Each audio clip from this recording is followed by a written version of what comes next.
What I understand is that you've worked with different organizations. You've worked in the US, you've worked in different organizations in Canada, you've worked in some parts of in India as well. So what is your relationship and how far does it go as far as coaching is concerned? That's a great question.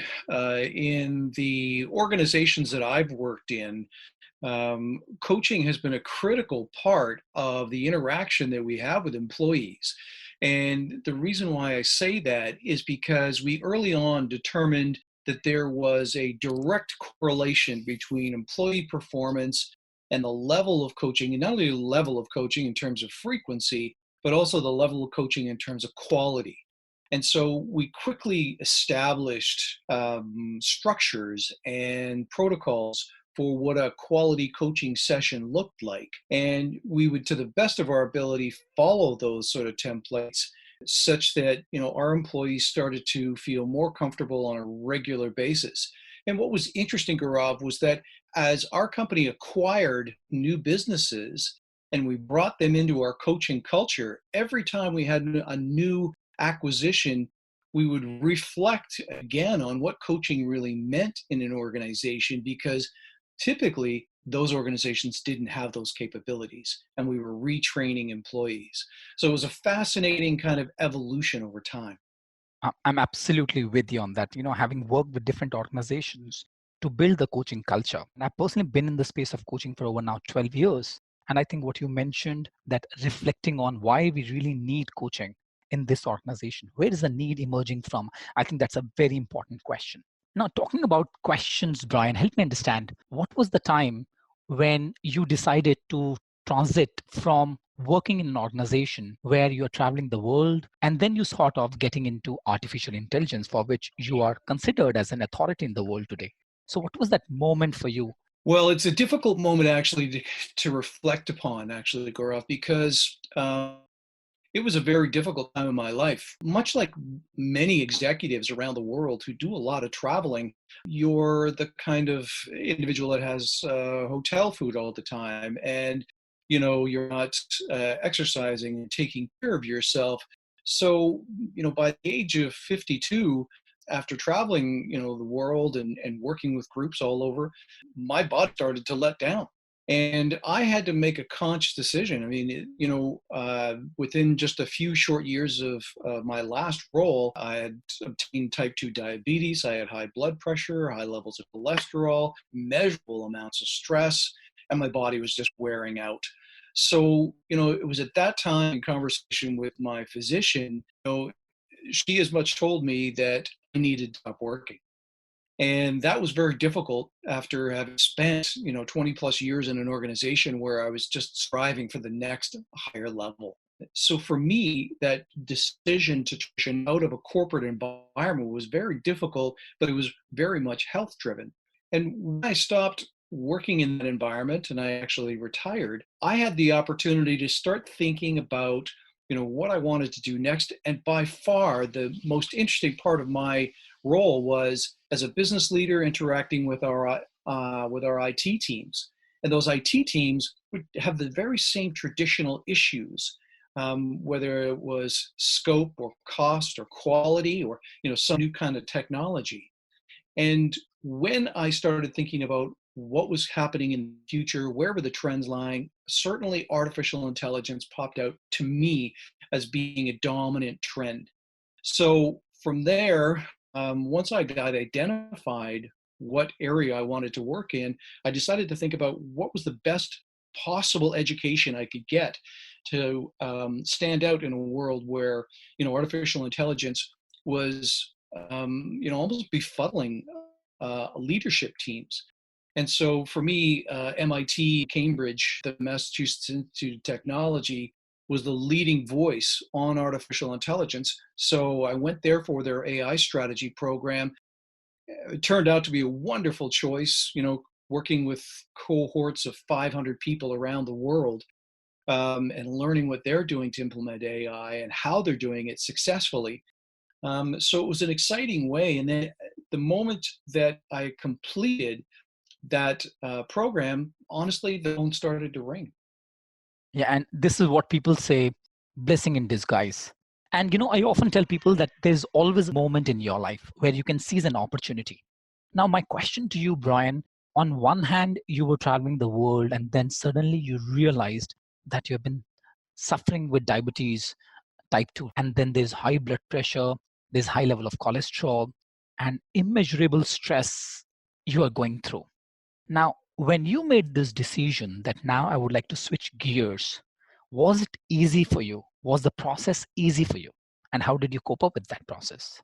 I would say to you, it was the most difficult process I've ever been through. And the reason was because I wasn't operating from a fresh, young, physical environment. I mean, I was almost unable to walk around a city block. I slept for the first month, and my body needed to heal. What that also taught me was I needed to take better care of myself. And what translated into was very short progress, very progressive progress, rather. I could get on a treadmill for 5 minutes and I would be exhausted. It was very difficult to do things like weightlifting and so on. But over the next 3 years, I have devoted myself to making sure that, I was in as good physical condition as my ambitions led towards doing new things. I needed to have the energy level, the persistence capability. And so, now I work out 4 to 5 days a week. I've lost 30 pounds. I've reduced my waist size. And I don't say that in a way to gloat. I say it because, from a factual perspective, it's helping me do my job better. So I would say, to your question, it was one of the most difficult things I've ever done in my life. I'm sure, because at least as I'm just listening to you, it sounds terrifying. I can't imagine myself going through all this stuff and then, waking up every day and say, okay, I'm going to walk for another 5 minutes so that I can get better and I can walk on my feet. I can go back to life. Brian, the kind of work that I do, probably 3 times a week, I come across people where they are struggling to do something really meaningful. So they are going to the office every day morning at 9 o'clock, coming back at around 6 o'clock, and they are struggling. They are not at all happy. They believe that they are not doing anything meaningful. Now, what do you think? What makes you get out of your bed on daily basis and find meaning in what you're doing?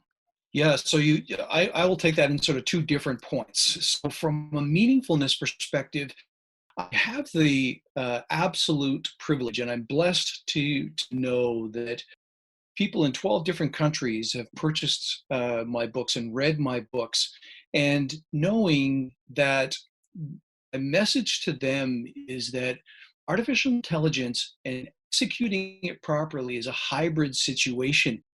The human element is just as important as the technology.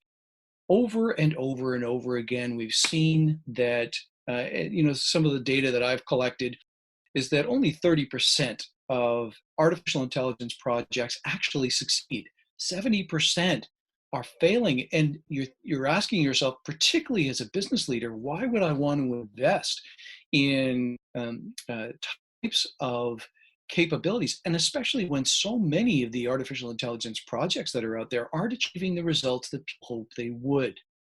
But there's a difference. The 30% that are actually succeeding in an incredible way. My alma mater, MIT, worked on a new type of antibiotic, and they just released a report in February where they used machine learning to analyze 100 million molecules and molecule combinations. And they did that in just 3 days using machine learning. And out of that, they were able to create a brand new antibiotic that can actually defeat many viruses that were previously becoming resilient to traditional antibiotics. We'd be unable to do that in such a short period of time without artificial intelligence and its subset of machine learning. And so many more pharma companies are actually using that. It takes 12 years to go from concept to shelf in the pharma industry. Now, using artificial intelligence, you can reduce that to half or less of that time. And that could mean the difference between life and death for many of our global community. So when I think about artificial intelligence and its potential, what it's actually been doing, so not just its potential, but its actual impacts, I think about, this is where I guess I call myself a realistic optimist, where I believe that there's enough momentum that there are going to be some incredibly good things out of artificial intelligence. Now, the reason why I said I'm a realistic optimist is because I believe that there are eventually going to be enough controls that globally we will accept, globally we will need to enforce. So whether that's the GDPR that initiated out of Europe around privacy, or OpenAI, or a number of different organizations that are starting to create controls, or just simply through open databases that people are starting to connect with and create solutions. I have no doubt that there are people out there who are still thinking about the Terminator scenarios, but the MIT example gives me hope. So, Brian, help me understand. You have written 4 different books on AI. So, you're working on the fourth book, I mean. So, help me understand. The first book that you wrote was on artificial intelligence, Foundation for Business Leaders and Consultants. What do you think? How best can business leaders and consultants leverage artificial intelligence? Well, it speaks to, number one, the potential, and number two, what are those success tactics that business leaders and consultants can use? And this is what I mean by that. Whenever I talked to business leaders, and this started about 3 years ago, it became very clear to me that, number one, they didn't understand artificial intelligence. They didn't understand what an algorithm was, let alone the black box, and what it could construe, and whether there was data inaccuracy or bias built into the data. All of that was just so far beyond what they were considering or what they could understand. Hmm. So my impetus there was to write a book for those business leaders who were Mhm. actually starting down the path, and they wanted some sort of parameters or template or structure to start thinking about artificial intelligence without actually becoming a coder or a programmer. Got it. When I thought about consultants, this to me is the world of opportunity. Consultants traditionally work one-on-one with their clients. They write reports, they do research, they provide their experience.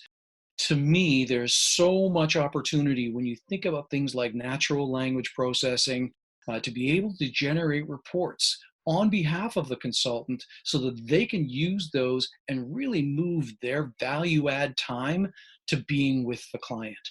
Mhm. And that's sort of where I started doing workshops with consultants, and they started to slowly see the light, but it will be a very small proportion of that global group of consultants who Hmm. pick up the gauntlet and decide that they're going to use these tools, and they are going to be the ones that leap ahead. Makes sense. And Brian, if I understand you right, you've been working and playing with artificial intelligence since 2017, right? Now, my question to you is, how has it changed you? How has artificial intelligence? At its base level, I, as an individual consumer, I look at my favorite 3 words in the English language, and they are take me home.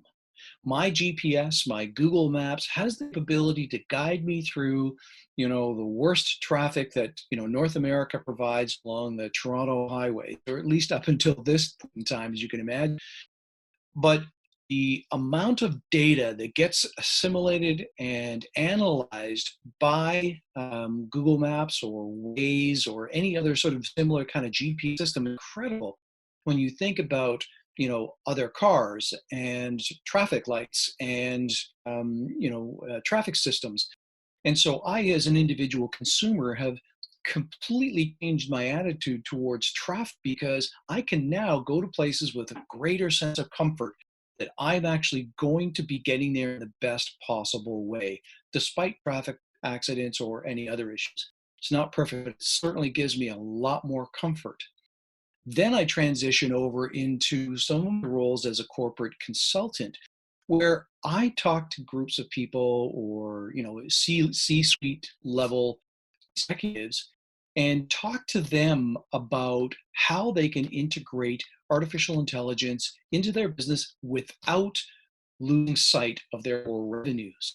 Mhm. And that's so critical to them. They want to be able to say, Brian, that is AI just a shiny object, or is this something that I can actually apply to my business in a risk-free, risk-reduced way? And we talk about how that's possible.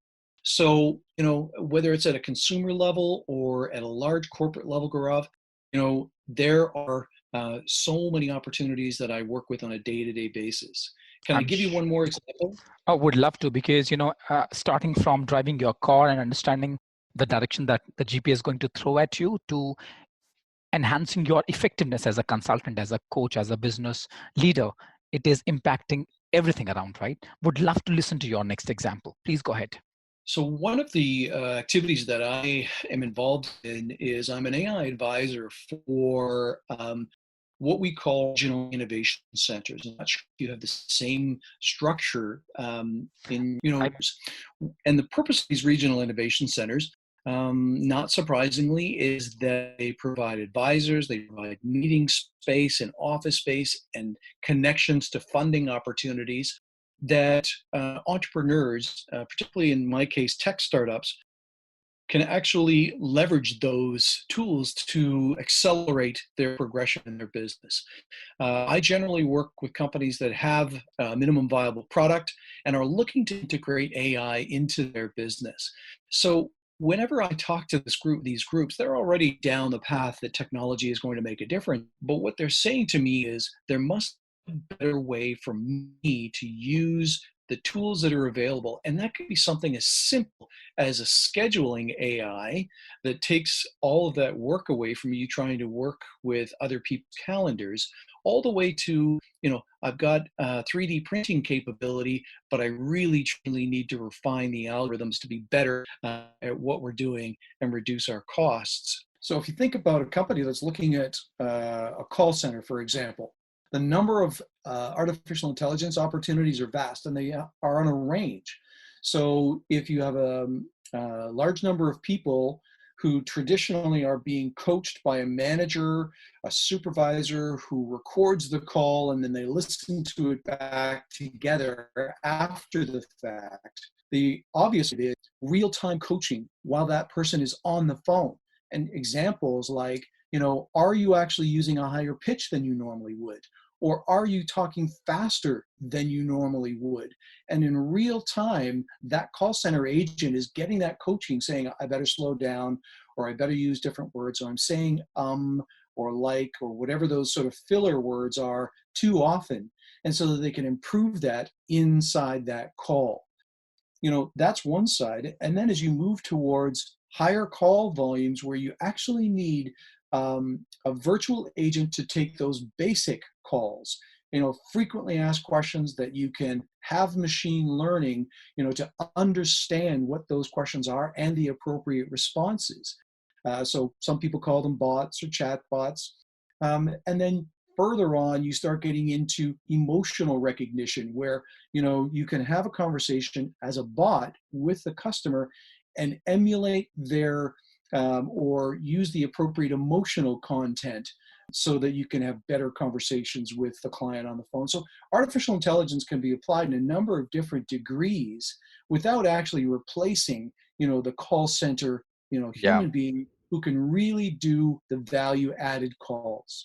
So these groups are all looking for ways that they can integrate artificial intelligence into their business in a way that reduces their costs, improves their customer service, improves their operations. So whether you are a business consultant or you are a layman driving on the streets of New York or London or Mumbai, that's where artificial intelligence can support you. So whether it's your bringing artificial intelligence to your life or bringing artificial intelligence to your business, it can be applied anywhere and everywhere. Anywhere and everywhere, and quite often more places today than you really think about. Let me ask you a very basic question. At a human level, how can it transform me to become a better human being, if it can? Because as I mentioned, what Stephen Hawking spoke about, that AI is likely to be either the best or the worst thing to happen to humanity. So Gaurav, I would say, that is one scenario that people constantly talk about. In fact, there's a gentleman named Ray Kurzweil who is a futurist and a Google employee, Google leader, very, very smart individual. And he believes that, in the next 10 years, computers will reach sort of human level intelligence, which is, quite daunting. In People believe that, artificial general intelligence, where effectively computers are exceeding human being intelligence, would be in the next 30 years. What we need to be doing as a global community is to be looking at how artificial intelligence is being developed, try to put the appropriate controls in place, and make sure that we are thinking about the future all the time. Well, I'm going to turn that around a bit. Your initial question was, how can AI help the average person? So this is very much the subject matter of my fourth book, which is called Deep Health, living longer, living healthier, taking control of your life through artificial intelligence. And what I mean by that is, because we are collecting so much data about ourselves, whether it's through our smartwatches or our DNA or some other sort of mechanism, we're now able to get so many more insights about ourselves individually. So, for example, I use a weigh scale. I'm sure a lot of people do. My weigh scale happens to actually tell me what my body mass index is, how much body water I have, how much subcutaneous fat, about a dozen things beyond just my weight. So that can now help me change my behavior in certain ways. My smartwatch records my sleep patterns and tells me whether I'm getting deep or REM sleep, which is very important to removing the toxins from your brain. So there are so many more data points that are available today to the individual consumer that they can change their behavior, whether it affects their exercise routine, their eating habits, where they live, how they interact, all those sorts of things. So, the benefit side of artificial intelligence is, especially in the last few years with the progress that's been made, is becoming so incredibly helpful to the individual who is willing to take advantage of that information. If used well, artificial intelligence can be used to change our behavior as well. So as you mentioned, one is, as simple as Nike Run Club app, right? The moment I start clocking that, it gives me data, and that gives me motivation as well. Yep. Now, would you have that same conversation with a coaching client, right, about your experience with the Nike app? So why not have that same conversation, about virtual training? So, how can somebody go into a 3D virtual environment and replicate a sales call, right? And do it over and over and over again until they actually become much more proficient at it before they actually go in front of a real live human being? Or an industrial safety application, or, how they interact with their boss, or, whatever. AI's virtual reality capability is going to provide a very interesting training opportunities for people. And then you both can sit down and look at the results of that and say, okay, here's where I think you need to change, or change your behavior. Yeah. So consciously and unconsciously, we are using artificial intelligence in our day-to-day life. It's just That's that right.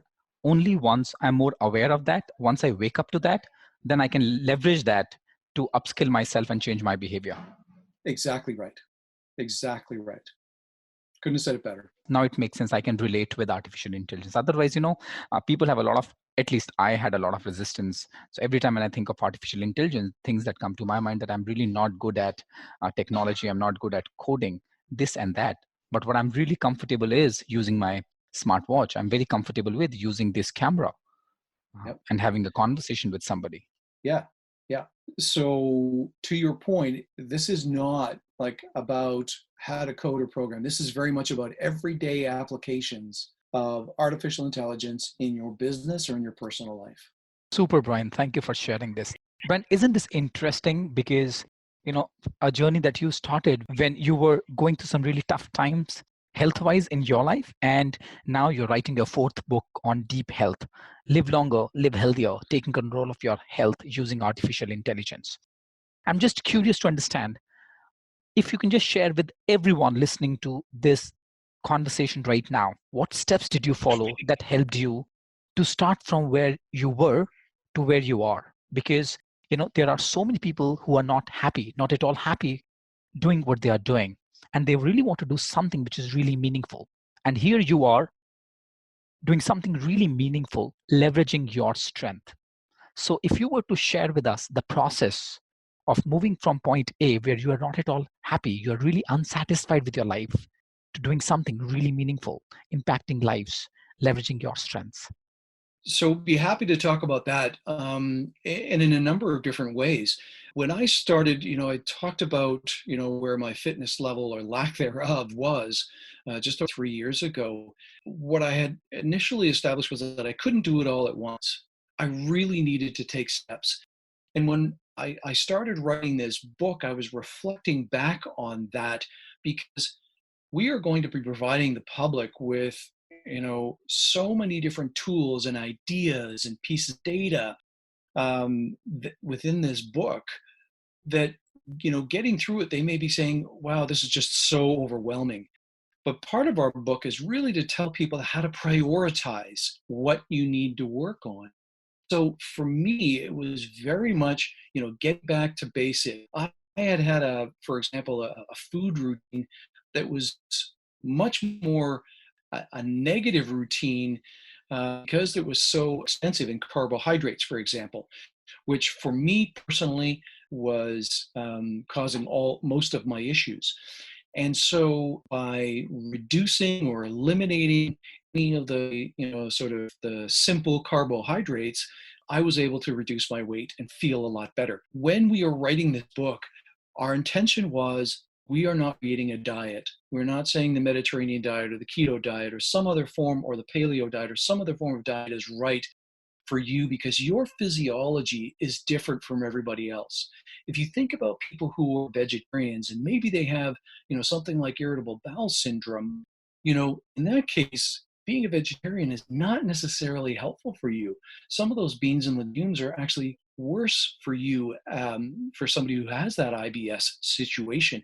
So our intention, was give me something that I can work on that's individual, customized to me, the diet or the fitness routine for one. And that's what artificial intelligence can give you. Over time, and I'm writing this book with another gentleman who is the president of a local Canadian Food Science and Technology Association, and we talk about nutrition all the time. We talk about what are the benefits that we're seeing from our smartwatches and the new additions that are happening on an annual basis or more frequently. We're seeing, we're testing out different foods or supplements, and we're having conversations about it. So for people who are out there and are thinking about doing this on their own, it's possible, but it's not as robust, and you don't get that kind of motivational feedback that you might do from somebody who you trust and who you're willing to share it with.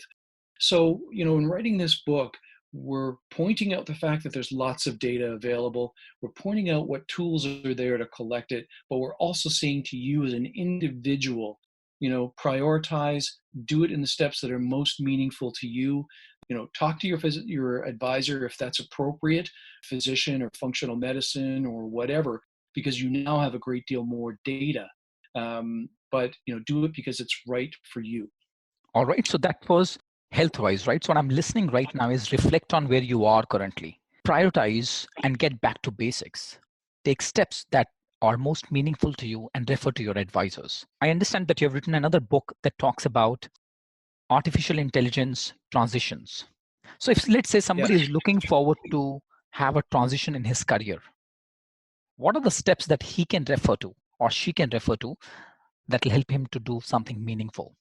So I love that question in so many ways because the reason why I wrote Artificial Intelligence Transitions was because, I see the changing roles in our global environment, roles that haven't even necessarily been invented yet, but the skills that are required for a lot of those roles are present today. So, if you think about, whether you're a student or you're somebody who's working today, remember, I made all of these transitions after I was 50 years old. So there really isn't a timeline for people to make these kind of transitions. If you have the energy and the curiosity and the persistence, you can do it too.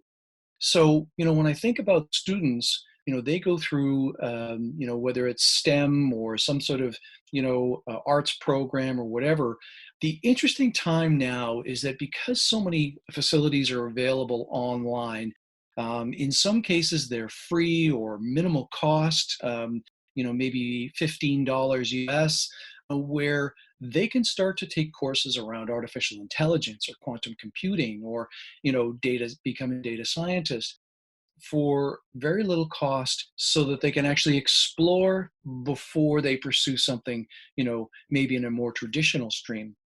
The course that I took was at MIT, and it was a 6-week course, somewhat expensive. But before that, I had led up to make sure that artificial intelligence was something that I was interested in by taking some of the free courses or going on to YouTube and learning a little bit more. The whole idea for artificial intelligence is not an end in itself. How can you use the tools? So to your point, people who are thinking about their future and why they want to, or what they want to do, what their purpose is, AI is really sort of a tool to help them get there. So if they're thinking about their skills, look at non-traditional paths first so that you are making a much smaller investment to understand where your passions might lie. Because quite often that's in a place you may not expect. My next area of pursuit is quantum computing. I believe the convergence of 5G and artificial intelligence and quantum computing are all going to change us, once again in a leap format. But I never would have expected a year ago that that would have been my path.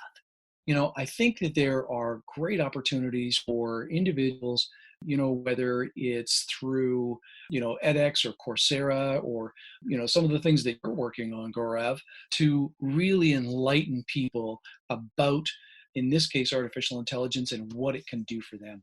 I just loved it when you said there's no timeline for the transition. So if you are 30 or you're 35, if you're 40 or 45, if you are 50, the question is, do you have the curiosity? And I just loved it, Brian, when you said that educate yourself before you pursue something. Do your research and discover what you're really interested in. Look at the non-traditional paths first. And as you mentioned, if you have the necessary curiosity, if you have the energy to go for it, just go for it. Because there is so many opportunities out there in the world, and people are looking forward to people who have got the non-traditional skills. So Brian, thank you so much for sharing everything that you have shared. And I'm sure people are going to love listening to your views. And if they were to reach out to you, what's the best possible mail ID or URL that they need to refer to? So the best one is my company website. The company is Aquitaine Innovation Advisors, and it represents my publisher. It represents my business. So again, it's Aquitaine Innovation Advisors. So I'm going to, just for everyone's benefit, I'm just going to spell it again. It's AQUITAINEINNOVATIONADVISORS.com. So Brian, thank you so much. It was a pleasure having you in this conversation. I look forward to have you again in some other conversation, some other time in the near future. God bless. Thank you so much. Thank you.